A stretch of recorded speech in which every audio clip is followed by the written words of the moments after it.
ഇവിടെ നമ്മൾ physically present ആയിരിക്കും, മനസ്സ് വേറെ എവിടെയെങ്കിലും ആയിരിക്കും, വൃത്തിയിൽ വേറെ എന്തെങ്കിലും നടന്നുകൊണ്ടിരിക്കും. കുറേ കാലങ്ങൾക്ക് മുൻപ് നടന്നതായിരിക്കും, വേറെ ഏതെങ്കിലും വീട്ടിലെ കാര്യമായിരിക്കും, ഏതെങ്കിലും ബന്ധുവിൻ്റെ കാര്യമായിരിക്കും വൃത്തിയിൽ നടന്നുകൊണ്ടിരിക്കുന്നത്. അപ്പോൾ ശരീരം ഇവിടെ, വൃത്തിയിൽ വേറെ വിഷയമാണ്. അപ്പോഴും മനസ്സ് കൺട്രോളിലാവില്ല.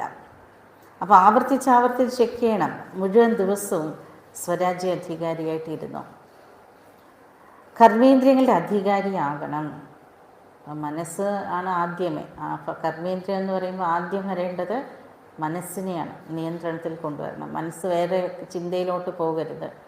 അതുകൊണ്ട് ഋഷീശ്വരന്മാരൊക്കെ മനസ്സിനെ പറഞ്ഞിരിക്കുന്നത് എന്താ? കടിഞ്ഞാണില്ലാത്ത കുതിരയാണ്, അത് പായും, ഇങ്ങനെ ഓടിക്കൊണ്ടേയിരിക്കും.